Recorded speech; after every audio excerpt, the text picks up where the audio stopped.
Now it's time for a new output. This one is the Hobby Servo Motor. This is a little blue thing that you'll find. Has a sticker on the side that says something like Micro Servo 9G. It'll probably have something about that 9G on it somewhere. These are a generic kind of motor. There's many different versions.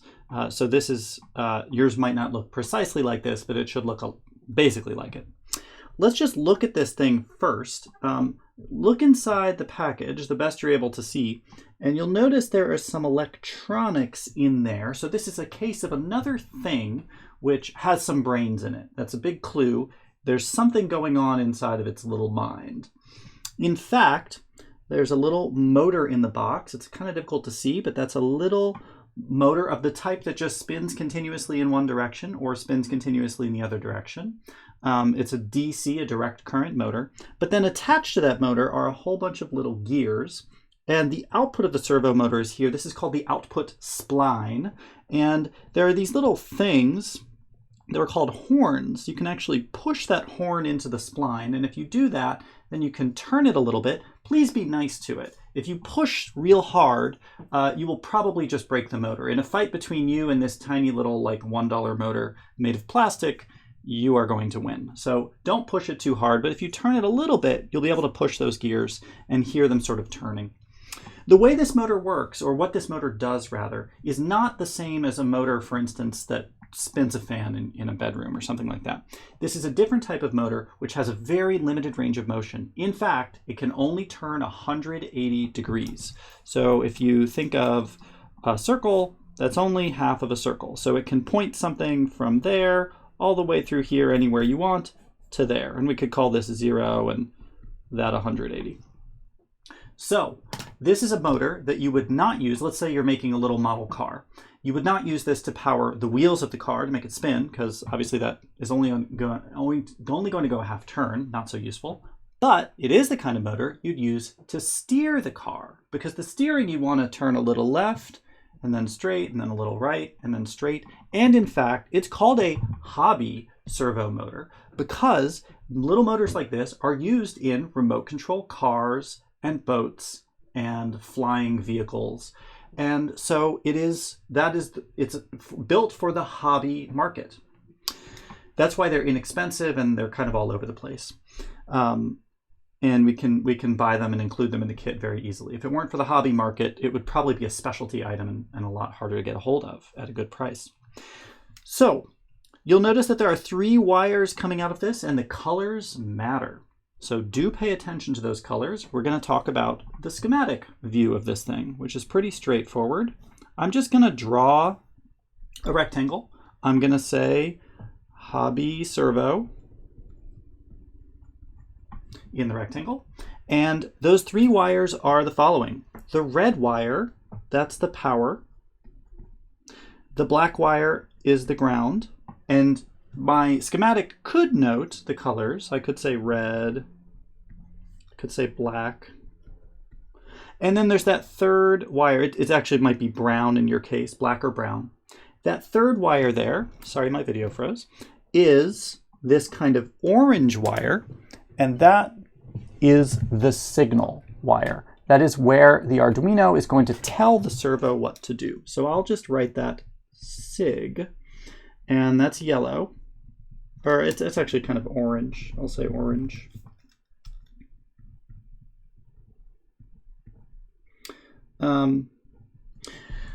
So that's your schematic. Pretty straightforward. How will we attach it to the Arduino?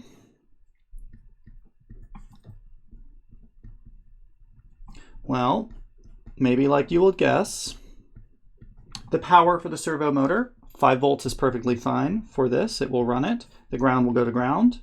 And then the signal, we're actually going to choose some output pin we want to use. So I'll say pin 3. Pin 3 will connect over there to the signal, and that is the totality of the wiring. But how do you actually get the wires in there? Well, I'm going to unplug my Arduino. It's always good to unplug your Arduino before doing wiring, and we'll just match the schematic. So it should be pretty straightforward, and we'll just keep matched to the right colors. So what I want to do is start by connecting the ground. I'm going to connect a black wire into ground here and then just plug it right in to there. These are female pins, just like the ones that are over here on the Arduino. So you can just push a wire right into it, a male pin, and that will allow it to connect. Next, I will connect the power. Go like that. And very important to pay attention to color. Black here is going to practically black. It's a brown wire, but we'll consider it very close in terms of its electrical job. It is the same electrical job, slightly different hue of color. And then that last wire, I will use roughly the same color wire over here. And I think we said pin 3. So I'll plug that into pin 3. The wiring's pretty straightforward, and now we'll just step right over into the circuit, which is going to be, sorry, not the circuit, the software, which also won't be that bad. Okay. The first thing we're going to do, so we're going to drive a hobby servo motor. The first thing we're going to do is import a library, the servo library. We do that by saying include servo.h. .h.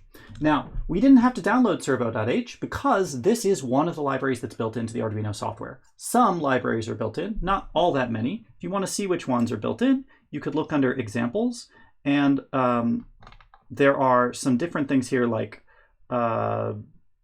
Liquid Crystal as a library for doing a different kind of a display. Servo, we actually have some examples here. SD is a library for writing data onto an SD card. So there are some libraries built in. I happen to know that the servo.h library is built in. If you didn't know that, you are certainly welcome to use the library manager just as we would have in the past. So now we're going to make a servo object. Make a servo object. Which is just like we saw with the sonar example, we're going to name it anything we want in this case. So let's say my little servo is going to control a door, then I can call it door motor. This is very much like making a variable. Instead of int, potentiometer variable or whatever, pot val, it's going to be servo door motor. And that's just the name of the motor. Now I'm going to add a const int servo or door motor pin, and that's going to be 3. Again, I want you to be in the habit of using const int pin assignments anytime you have a pin number. Instead of having to remember the number 3 in your code, you'll just use door motor pin anytime you have to refer to it. All right, now in the setup, all we need to do in the setup, we don't actually need to say whether it's the pin mode is an input or an output. The library takes care of that for us. What we do have to do is say door motor dot attach, and then the pin is attached to. I could type the number 3, but that's not what I want you to do. I want you to use variable names, door motor pin. Now, so this is tell the Arduino where the motor is plugged in. Now in the loop, we'll just make the servo move somewhere. So the way we do that is door motor dot write and then a value. So make the motor go to, let's say, I don't know, 17 degrees. We can put in any number between 0 and 180. And the ends are inclusive. So I can just do door motor.write 17, and then it will go to that position. And then I could make it go somewhere else. I could say door motor.write 124. That will make the motor go to 124 degrees.